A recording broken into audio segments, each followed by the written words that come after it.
Just 3 years ago, she had never been in an airplane because of a fear of flying. Now 25-year-old Jessica Cox is a licensed pilot, which is pretty incredible considering she was born with no arms. Les Trent with her story of triumph and courage. This pilot is flying with no hands, literally. Jessica Cox is the nation's first and only licensed pilot who has no arms. When I tell people that I'm a pilot, they're like, what? Jessica was born without arms, but she can do almost everything with just her feet. From putting in her contacts to texting her friends on her cell phone, even playing the piano.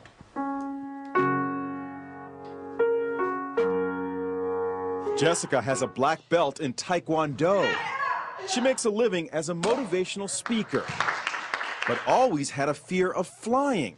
So Jessica decided to face her fears head-on and got a pilot's license. She talked with our Jim Murray. How is it possible to fly a plane without hands? You know, it's even hard for me to believe when I'm talking about them. You just do it.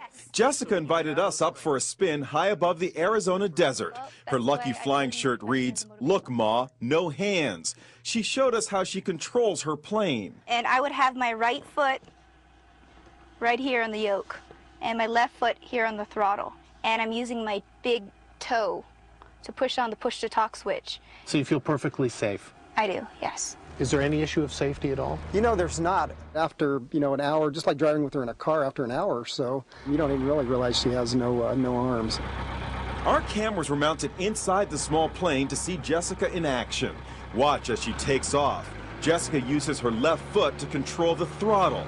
Then her right foot pulls out the wheel as she lifts off.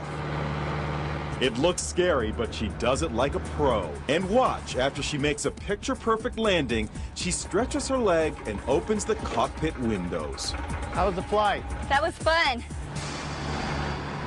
Good for her. Doctors have never been able to come up with an explanation as to why Jessica was born without arms. Now take a